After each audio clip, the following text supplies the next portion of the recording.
Hi, welcome to my channel our Chemistry class. With today's video, I'm going to discuss about this day, January 2024, Unit 6 WCH16, which is the practical alternative paper for Unit A2 examination, which is Unit 6 paper.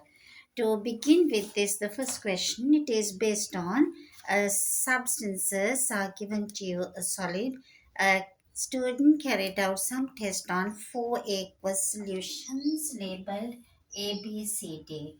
So there are four aqueous solutions are provided, A, B, C, D. All these are aqueous solutions. So it is A, B, C, D are aqueous solutions. So test and the observations and the inference are provided. So in this, the very first one is provided. Dilute ammonia was added, the drop by drop uh, until there is no further change. So the first part is the observation given to you.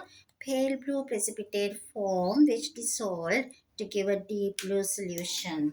So the idea is to find the cation should be the copper. Hint is that it got disease little by little until it is in excess, and there is no further change because there is a pale blue precipitate forms and then it is the dissolved to give a deep blue solution.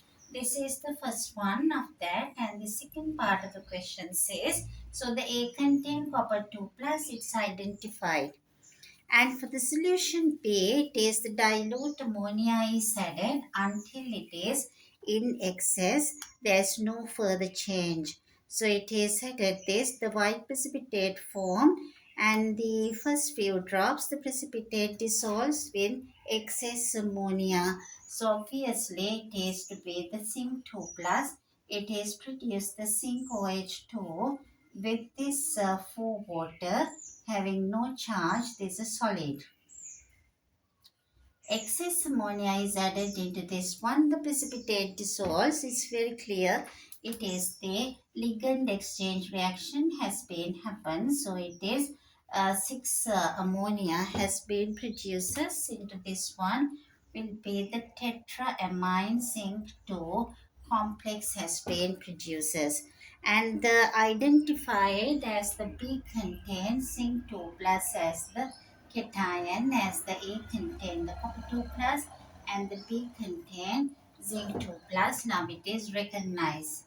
And to the C part, it is added the sodium hydroxide drop by drop to 4 centimeter cube C. There is no change, and the cation identified as the iron 3 plus. To produce iron 3 plus, the observation should be reddish brown precipitate, because iron 3 plus would be always producing reddish brown color solids, and the precipitate does not dissolve in excess. Reddish brown precipitate, 1 mark. It is does not dissolve in excess. So does not dissolve in excess. It always gives another 1 mark. So it recognizes iron 3 plus is present. And to the fourth one, this the sodium hydroxide is added. The solution contain the D cation. So it should be there is no further change. Off-white precipitate form is the observation. Obviously, the off-white precipitate is that buff precipitate comes with the manganese 2 plus. So the cation present in the D would be Mn2 plus. So it gives you altogether 3 and 2, 5, 6 and the 7 mark. Last seventh mark is the type of reaction occurs when it is darkening the off-white precipitate in the D1. So it get air oxidized turn into manganese 3 plus. The reaction happens is the air oxidation.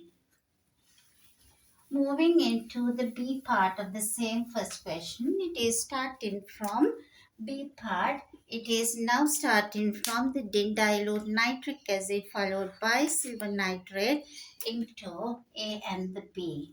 So it is A being calculated to be found as the copper 2 plus, and the B should be found here. It has to be the B contain the zinc 2 plus. So these are the cations identified in A and the B.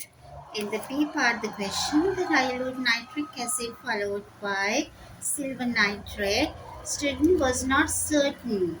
Result both forming precipitates. Both produce precipitate, either chloride or bromide or I minus signs are present in A and the B. That's how there were certain precipitates produced with silver ion. State why the student was not certain and outline further tests that could be carried out to confirm the presence of the anion. To confirm the presence of an ion, the test should be given with 3 marks. So it should be expressed in 3 points. Very first point is that it is difficult to recognize determine the color of the precipitate, whether it is silver chloride, white precipitate, silver bromide, or silver iodide. Why the student was not certain? Because it is difficult to see the colors of the precipitate, and further test should be to add this one, whatever the precipitates been appeared in these two should treat with dilute ammonia solution. Ammonia aqueous dilute should be added to both of them. Then it is to be observed, it is the precipitate dissolves, the anion should be the chloride. If the precipitate remain without dissolving, the anion should be bromine. So it is a confusion come with the chloride and the bromide. One should be the silver chloride, should be the white precipitate, and the silver bromide, if present, it's a cream precipitate. So difficult to observe the colors. So that's why it is used in the dilute ammonia solution. If the precipitate dissolves, it's the silver chloride due to Cl minus. If it is insoluble, it should be the Br minus due to silver bromide.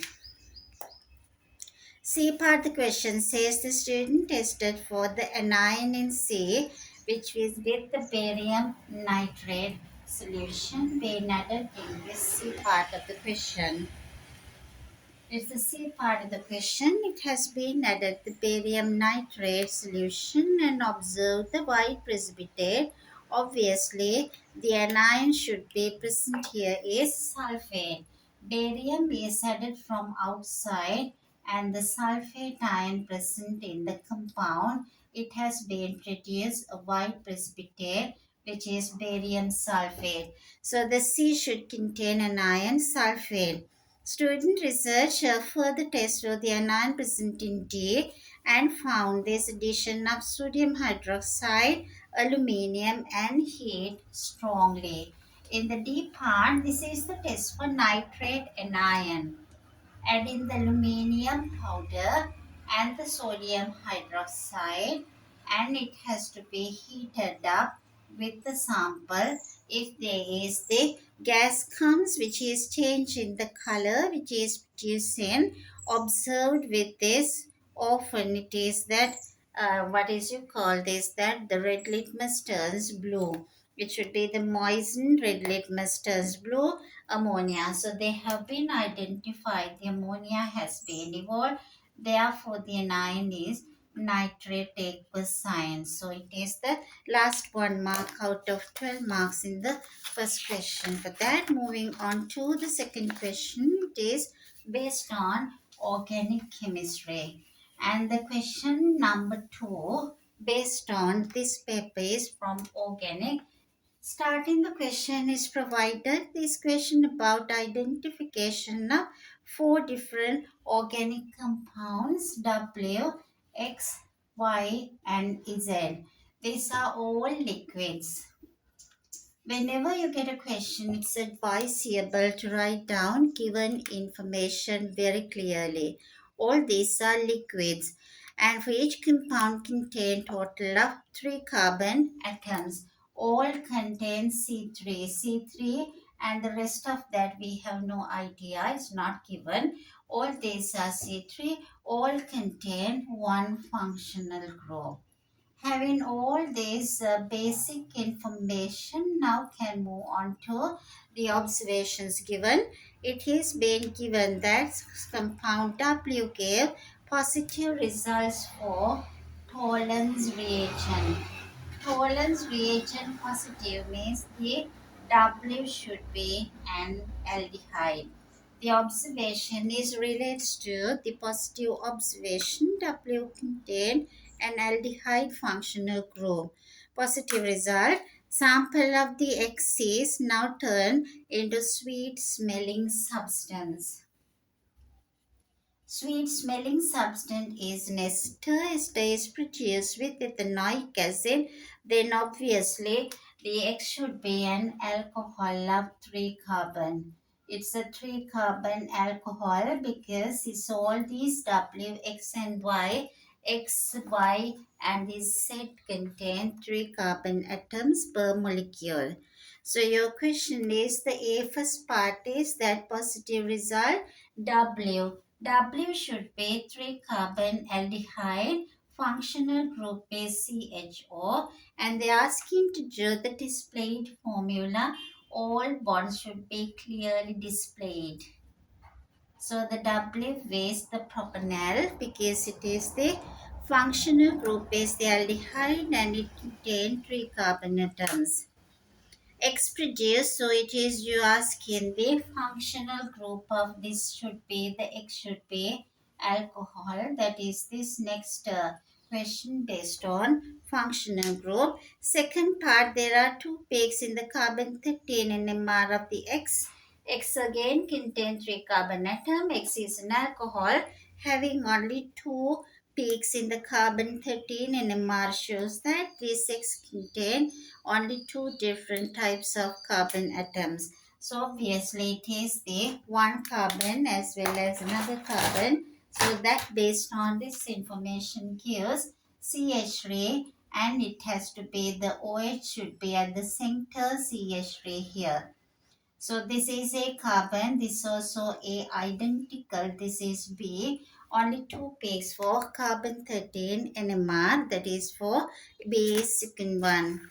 And the C part the question says the sample of Y gave a positive result. Now it's identified propan 2 all as the alcohol present in this X. This is 3 carbon alcohol C3H7OH is recognized. W is being identified as the propanol. Propanol is the 3 carbon aldehyde and the 3 carbon alcohol for xn. Now it is referring to the compound Y. Compound Y has been produced here. Give you the warm with this alkaline solution of iodine. They said it is a positive result. So the alkaline solution of iodine positive means it's a positive iodoform test. So it is a methyl ketone. CH3 next to CO has to be present. It should be the 3 carbon ketone should be the Y. It's a methyl ketone. You're asking the name or formula propanone, propan 2-on or else it's the formula is this. Is it produce the bubbles with the sodium carbonate? Obviously, it contains carboxylic acid group, which is having a COOH functional group. That is why it has been produced. It is the bubbles with the sodium carbonate. 3 carbon carboxylic acid has to be propanoic acid. And this is the last question in this form, and it gives you the 9 marks. Moving on to the third question.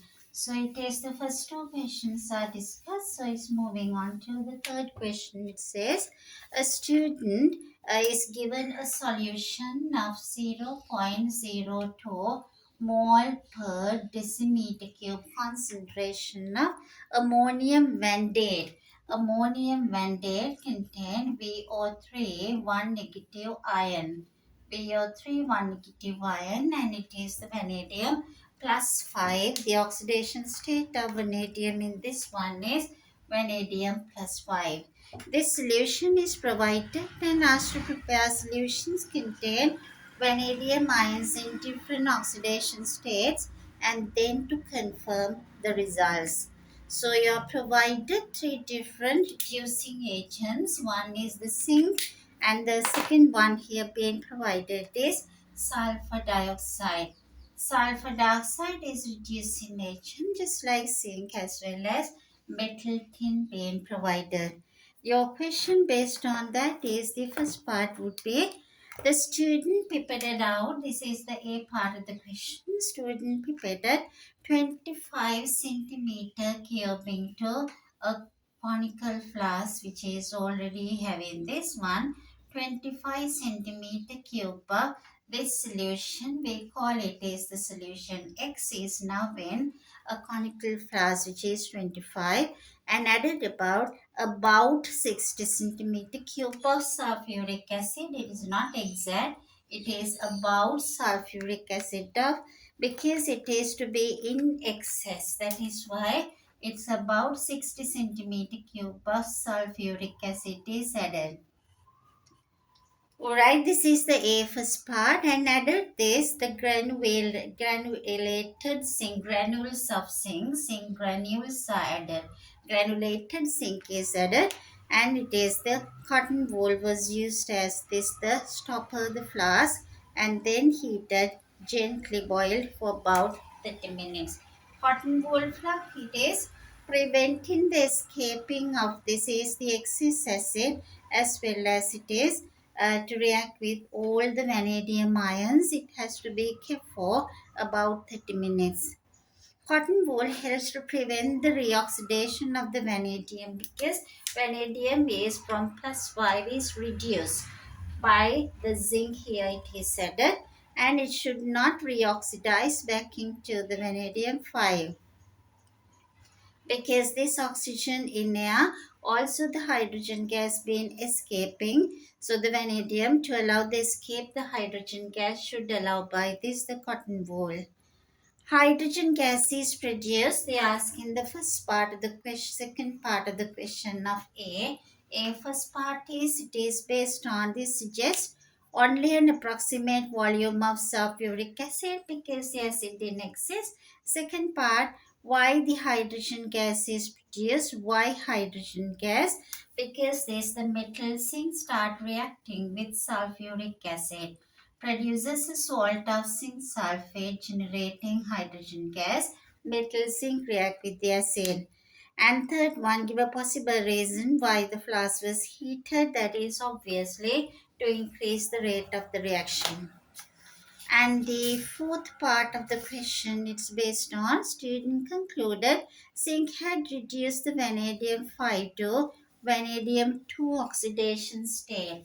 This is the fourth part of the question because we started with vanadium 5 and the student has concluded that it is reduced up to vanadium 2 plus by zinc.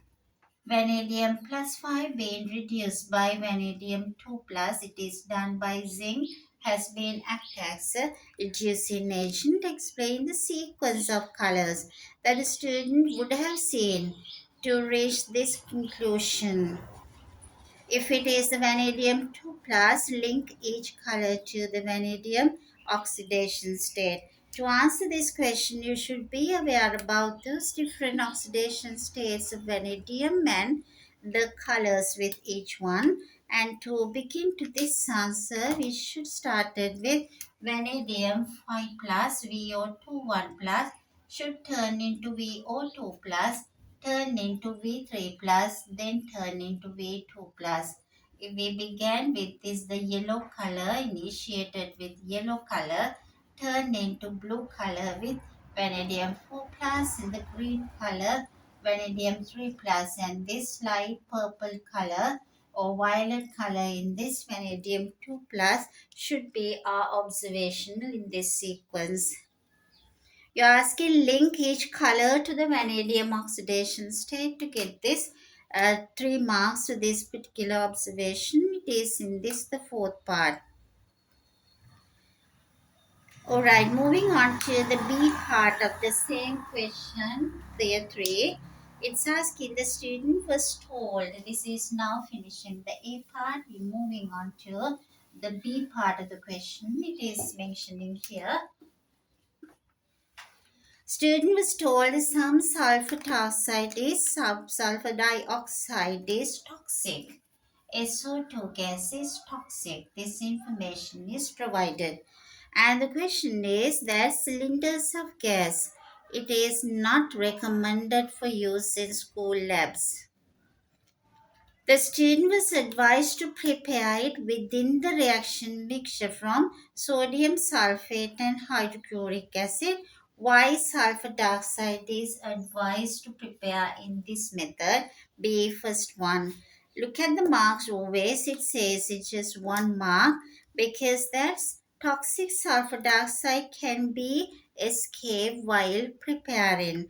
Then using cylinders, if we use a cylinder, but when we prepare it is within the reaction mixture, will reduce the risk of escaping sulfur dioxide because we prepare it within the test tube. So it is less chances to come out of this test tube of preparation. So, but cylinders, if we are trying to get it, so there is a chance of escaping into the outside. You're asking that be second one to write down an equation to produce sulfur dioxide from hydrochloric acid and sodium sulfate 4. Sodium sulfate 4 contain Na2SO3 react with HCl. It produces sodium chloride as well as sulfur dioxide and the water. As it is balanced, it is being given to you. This one would be the sodium chloride, sulfur dioxide and water. State symbols are not needed. So this entire equation gives you just 1 mark. Moving on to the C part, it is the C part of the question, right after the B. It is mentioned regarding this the after using the reducing agent. Reducing agent was used here the zinc. The student carried out a titration with acidified potassium permanganate to find. So, is a titration has been done. How far the vanadium has been reduced. So it's the burette is filled with this the MnO4 minus and it is performed a titration with 0.02 mole per decimeter cube of potassium permanganate which contain manganate ion has been used to titrate the mixture what was present in this conical flask. So it uses 25 of ammonium vanadate so it is reduced by 10. So you are asking how far this is. State a suitable method of removing the unreacted tin. Unreacted tin if present has to be removed by using this filtration so that solid tin would be left over. Solid zinc pieces would be left over during the filtration. So the method is the filtration. After removing that excess unused zinc in this one, now this titration proceeded. So it has been started with ammonium vanadate 25 centimeter cube of concentration 0.02 mole per decimeter cube which contain ammonium vanadate 5. So basically it should be the VO2 with 1 plus aqueous ions. Now it's titrated with potassium permanganate and it is the 0.01 mole per decimeter cube and it has been needed 20 centimeter cube. This is the volume needed at the end point for this the potassium permanganate. This is a self-indicating titration. We don't want to add any external indicator. Manganese 7 oxidation state has been provided and the half equation is given to you. Deduce the vanadium ion oxidation state after the reduction by tin and it says you should show your working. To begin this one, it is the very much advisable to start with this number of moles of ammonium vanadate reacted. This number of mole is 0.02 is in 1000, therefore in 25 this is the number of moles of vanadate ions reacted which comes as On simplification, 0.004 mole. At the same time, can calculate number of moles of permanganate reactor, which comes as number of moles of MnO4 minus concentration 0.01 is present in 1000, therefore into 20. On simplification, you get the answer 2 times 10 to the power minus 4 or 0.0002 mole of permanganate has been reacted. So we wanted to have these two data, so it is found now. It's the moles of each of these reactant. It is the C question. The next part is the most vital. We need the number of moles of MnO4 minus 2, VO2 1 plus the ratio. So the permanganate 0.002 and the 0.0004 mole would be the mole ratio of these two reactants. Once you get this ratio, it is being found 0.0004 moles as well as 5 into, sorry, this has to be 5 here. This has to be the 5. We divide both with the smallest number. Once it is divided with this, the smallest number, it will be 1 to 2.5 would be the ratio. As it is 1 to 2.5, multiply by 2 to get the whole numbers of these two reactants. 2 MnO4 minus reacted with 5 VO2, and this is vanadium 5 plus. Once we get the ratio, we can see half equation of both of them. This has been reacted with 2 to 5 ratio. So it is this 2 MnO4 minus would have reacted with VO2 with 1 plus 5 of them. It is provided the half equation for MnO4 minus. It's very clear MnO4 minus being reduced. It is the MnO4 minus changes into Mn2 plus, change into 4H2O, change into 8H plus and the 5 electron. But in this context, it has been reacted entirely two of this. So we have to multiply everything by 16 and 10 electron, and two of them at 8H2O has been reacted, that is with 2. So the 10 electrons involved with the 2 MnO4 minus, obviously 10 electrons should be released by VO to 1 plus as it turned into VO2 plus. So by balancing this cyanic half equation, extra oxygen is removed as H2O. It is the 2H plus is needed, and it needs here this both the sides is needed. Equation should be, this has been given to you, 5 of them would be needed. This needs only 1 electron because 3 positive, 2 positive, just said 1 electron. So it is the 2 of the manganate ion is reacted with 1 of that. So this number 2 half equation is taken, multiply entire thing by 5.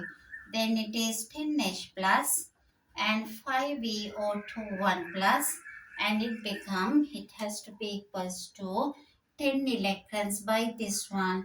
5 means 5 times 2 10, and it is the 5 of this 5 electrons VO2 plus, and this 5H2O with 5VO2 plus.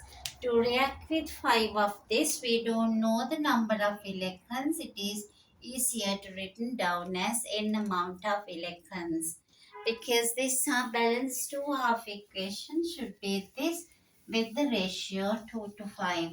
So 2 of this needs 10 electron. That 10 electron should be released by 5 of them. So it has to be gain, this one should be released 5 of them. So it is 10 electrons should be released. Obviously, one has to be taken here, 2 electrons. So one has to be taken. So the 10 electrons should be released by 5 of them. So your final oxidation state should be now, it is the very first one should be plus 3, because plus 5 to plus 3, 2 times 5, 10 electron release, 10 gain. Now only it is balanced with 2 to 5 ratio. So it is you asking the final oxidation state of vanadium should be plus 3. So it is each vanadium should release 2 electrons, 5 of them 10 electrons, then it balance with this 10 electrons which is being gained by this MnO4. I came to the last question, the third part, the effect of the titer of leaving the tin in the reaction mixture. If it is not removed by the filtration, you are asking what is this effect on this titer value. Obviously, zinc would be oxidized by MnO4 minus. There is another reaction. Some of this zinc metal which is not being released, so it has to be this, the tin in this, the reaction mixture would be oxidized by MnO4 minus. So this release n amount of the electrons. So some of the MnO4 minus would be used further up. So it is this one would definitely get higher reading, higher titer value, because of more MnO4 minus is now needed. Came to the end of the question number 3. Now it is moving on to the fourth question. Question number 4. Question number 4 is the question about preparation of phenyl ethanamide. So it has been used the ammonium chloride, phenyl ammonium chloride is one of the reactant is allowed to react with this, the ethanoic anhydride. So it is very finally produced here. Ethanoic anhydride and phenyl ammonium ion, it is generated. The final product should be, it is the phenyl ethanamide. Phenyl group is present here. At the same time, it is the amide NHCOCH3 we call phenyl ethanamide. So it is reacting with bridging oxygen with the CO group here and CH3, and this is again CO and the CH3. We call it is ethanoic anhydride. Procedure is given to you here. The product they wish to obtain is that amide, which is phenyl ethane amide. It's the product has been designed. Dissolve 1 gram of phenyl ammonium chloride, it is just 1 gram, in 30 of deionized water or distilled water in a conical flask. Then it is sodium ethanoate has been started. So it is that phenyl ammonium chloride 1 gram has been started, and then it is mixture has been produced with the sodium ethanoate in the water in the separate conical flask. Carefully add this ethanoic anhydride to phenyl ammonium chloride solution and stir until all the ethanoic anhydride has dissolved. And because it's aqueous and the aqueous organic, they are not quite often mixing unless we do stir until they are getting mixed up. Finally, stir for further 3 minutes. Collect the impure sample of phenyl ethane amide impure sample by filtration under reduced pressure we call, and the filtration under reduced pressure we call it's a Buchner funnel is involved. Recrystallize the phenyl ethanamide. The crystals obtained dissolved in minimum amount of hot solvent, and let the crystals to be produced again. We call recrystallization. Determine the melting point and then find whether exactly the phenyl ethane amide has been produced. You are provided in the A part of the question certain Hessian symbols. It gives you the phenylamine is a liquid with 4 hazard symbols. You can see it is the corrosive as well as a toxic, environmental unfriendly, and it causes serious health hazard.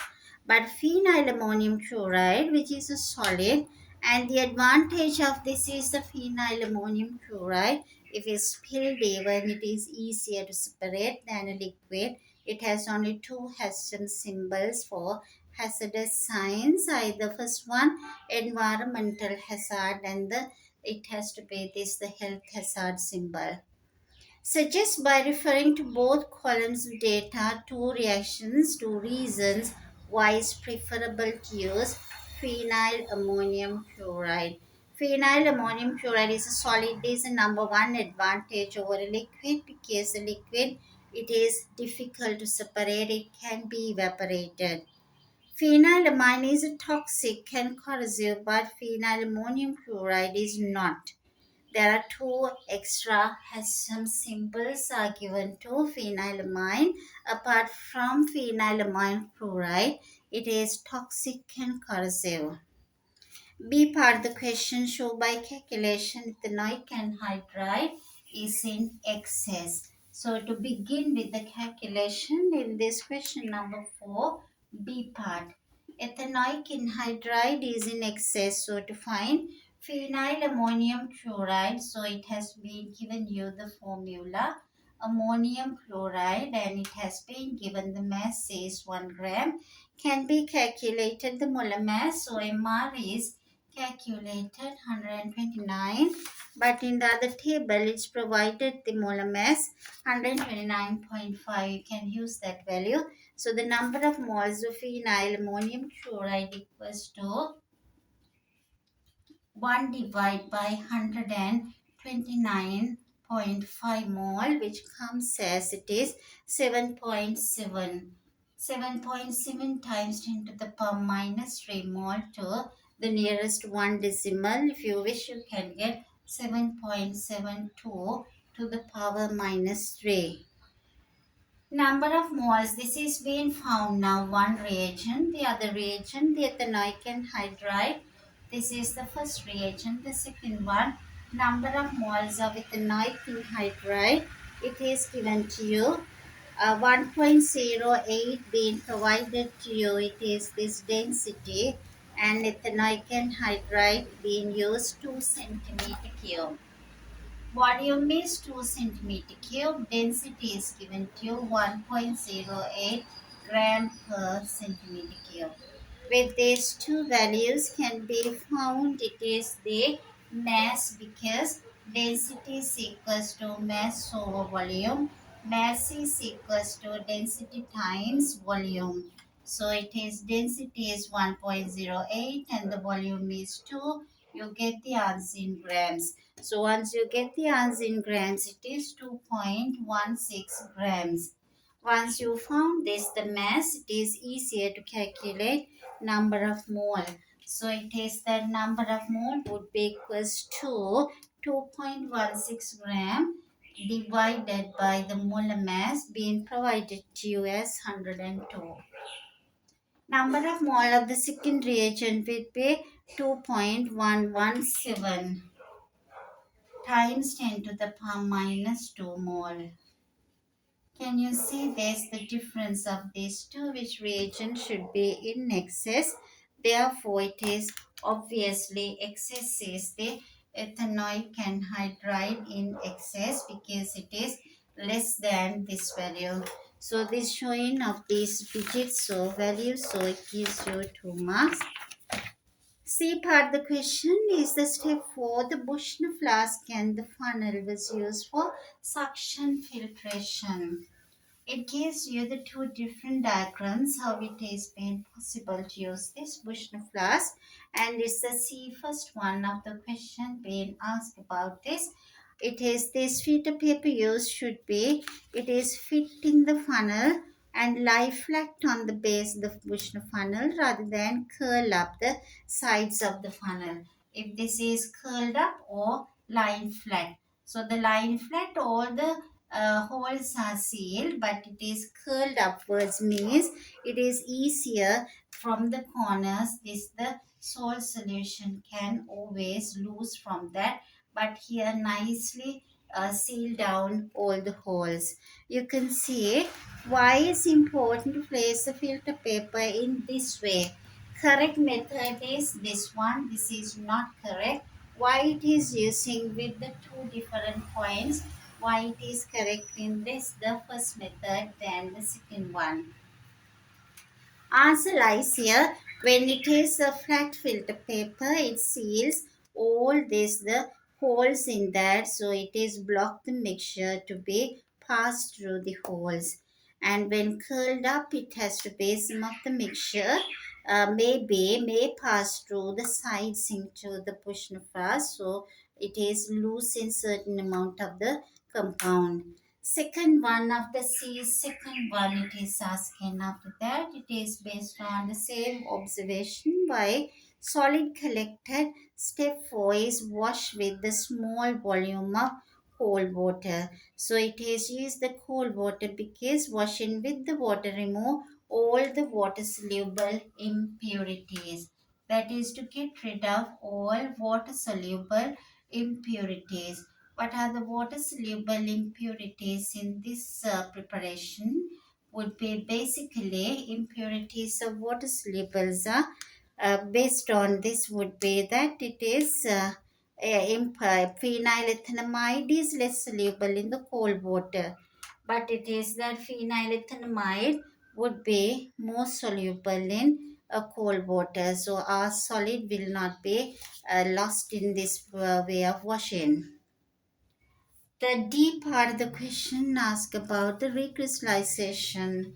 So it is the very final step closer to the final part of the preparation that involve recrystallization step in this step 4.